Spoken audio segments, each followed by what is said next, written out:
நீங்கள் நல்லா இருப்பீங்க. இந்த நாளிலும் நம் குடும்பம் எப்படி இருக்க வேண்டும், நாம் எப்படி இருக்க வேண்டும், நம்முடைய நடத்தை எப்படி இருக்க வேண்டும் என்பதற்காக சில கருத்துகள் சொல்ல, கேட்டதும் நடந்ததுமான கருத்துக்களை சொல்ல நான் விரும்புகிறேன். ஒரு கணவன் மனைவி எப்படி இருக்க வேண்டும், ஒரு குடும்பத்து குழந்தைகள் எப்படி இருக்க வேண்டும் என்பது குறித்தான ஒரு சின்ன ஒரு நடந்ததை சொல்ல ஆசைப்படுகிறேன். முதலாக ஆண்டவர் மண்ணிலிருந்து மனிதனை படைத்தார். மண்ணை விழுந்து மனிதை படைத்தது மட்டுமல்ல, அவருடைய சாயலாகவே படைத்தார். சாயலாக படைத்து அவருடைய ஆவியை ஊதினார். அந்த ஆவி அந்த மண்ணிலிருந்து உருவாக்கப்பட்டவன் தான் மனுஷன், அதாவது ஆண்.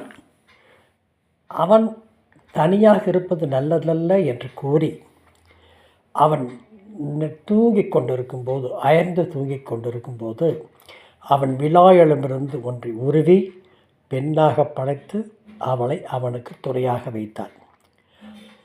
ஆண்டவர் ஆணை படைத்தது மண்ணிலிருந்து, பெண்ணை படைத்தது ஆணில் உள்ள விலாயெலும்பை எடுத்து படைத்தார் என்பது எல்லாருக்கும் தெரியும். அப்படி இருக்க ஈருடல் ஓர் உயிராக இருக்க வேண்டும் என்று அவர் ஒரு கட்டளையிட்டார். ஆனால் நாம் எப்படி இருக்கிறோம்? இந்த காலம் எப்படி இருக்கிறது?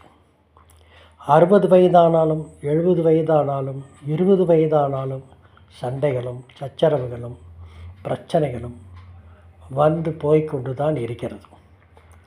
எனக்கு தெரிந்த ஒரு குடும்பம், பெரிய பணக்கார குடும்பம். ஒரு முறை அவர் வீட்டுக்கு எங்களை கூப்பிட்டு கொண்டு போயிருந்தார்கள். போகும்போது அவர் நல்ல மனிதர். போகும்போது அவரிடம் அவர் மனைவி பேசவில்லை, மனைவியிடம் இவர் பேசவில்லை. எல்லாம் பேப்பரில் எழுதி பேசுகிறார்கள். என்னை குறித்து பிரதர் வந்திருக்கிறார், அவருக்கு இந்த மாதிரி உணவு செய் என்று அவர் எழுதி வைக்கிறார். அந்த அம்மாவும் கீழேயே நன்றாக செய்கிறீங்க, அவரை சாப்பிட்டுட்டு போகலை என்று சொல்லுங்கள்.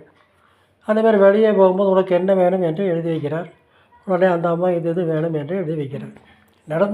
நடந்த உண்மையை சொல்லி கொண்டிருக்க, கதையை நான் உண்மையை சொல்லி கொண்டிருக்கிறேன். இப்படியே போய் கொண்டிருந்தபோது ஒரு முறை நான் போகும்போது அவர்களுக்காக சமாதானம் பண்ண போனேன். அந்த சமயத்தில் அவருடைய மகள், டீனேஜ் மகள், தன் தகப்பனை குறித்து அவன் கழுதை என்று சொன்னார்கள்.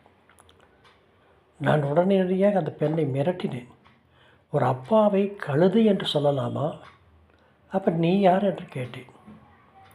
இல்லை அங்கிள், அவர் அப்படித்தான் கத்துவார், அதனால தான் நான் அப்படி சொன்னேன். இனிமேல் அப்படி பேசினார், தவறு பேசக்கூடாது என்று வந்தேன். ஆனால் அதைத்தான் பைபிளில் பார்த்தீர்களானால் 1 தீமோத்தேயு 3வது அதிகாரம் 4வது வாக்கியம் சொல்லப்போனால், சொந்த குடும்பத்தை நன்றாக நடத்துகிறவன் தன் பிள்ளைகளை சகல ஒழுக்கமுள்ளால் கீழ்ப்படிய பண்ணுகிறவனமாய் இருக்க வேண்டும். ஒருவன் தன் சொந்த குடும்பத்தை நடத்த அறியாதிருந்தால் தேவனுடைய ஊழியத்தை எப்படி விசாரிப்பான் என்று எழுதப்பட்டிருக்கிறது. நாம் எப்படி இருக்க வேண்டும் என்று ஆண்டவர் சொல்லிக் கொண்டிருக்கிறார். இதே போல் ஒரு வாட்ஸ்அப்பில் ஒரு செய்தி எனக்கு சென்னையிலேருந்து ஒருத்தர் அனுப்பினார். அதை பார்த்தீர்களானால், ஒரு வயது வந்த பெண், கல்யாணத்துக்குரிய வயது வந்த பெண் ஒருவனை காதலித்து அவனோடு போக சித்தமாக இருக்கிறாள். அவனை வளர்த்த அப்பாவி அம்மாவும் வந்து பஸ் ஸ்டாண்டில் நீ போகக்கூடாது என்று சொல்லி கொண்டிருக்கிறாள். ஆனால் இவன்தான் வேண்டும் என்று சொல்கிறான்.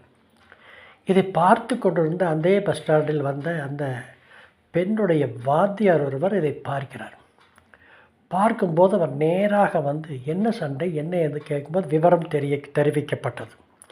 அதற்குள் பார்த்தீர்களானால் அவன் கூட்டி போக வேண்டும் என்று நினைத்திருக்கிறானே, அந்த பையனுக்கு நியர்லி இந்த சண்டைக்குள் ஒரு 10 ஃபோன்கள் வந்து கொண்டு இருக்கிறது.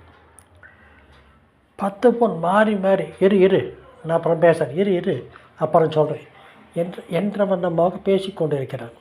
இதை பார்த்து அந்த வாத்தியார் சொன்னார், தம்பி நீ இந்த பெண்ணையே கல்யாணம் செய்து கொள்ளலாம்.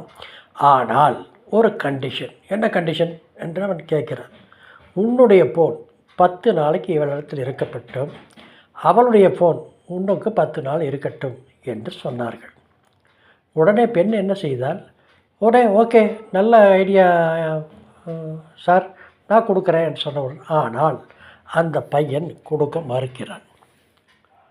அப்பொழுதுதான் தெரிந்தது, இது போன்ற ஒரு பெண் அல்ல, பல பெண்களோடு அவன் தொடர்பு கொண்டான் என்பது தெரிய வந்தது. இதை போலத்தான் இந்த காலத்திலும் சில குடும்பங்களில் செல்லினால் வருகிற பிரச்சனைகள் ஓவராகி கொண்டிருக்கிறது. அதற்காகத்தான் நான் உங்களோடு பேசி கொண்டிருக்கிறேன். இன்றோடு அது மாதிரியான சம்பவங்கள் நம்முடைய வாழ்க்கையில் குறுக்கிட்டால் அதை எடுத்து கலந்தெடுத்து விட்டு குடும்பத்துக்கேற்ற கணவனாக, மனைவிக்கேற்ற கணவனாகவும், மனைவி கணவனுக்கேற்ற மனைவியாகவும், குழந்தைகள் அப்பா அம்மாவுக்கேற்ற குழந்தைகளாகவும் இருக்க வேண்டும் என்று கூறி நம்மளை நாம் மாற்றிக்கொள்வோமாக. நாளை சந்திப்போமா? லைக் பண்ணுங்கள், ஷேர் பண்ணுங்கள், சப்ஸ்கிரைப் பண்ணுங்கள்.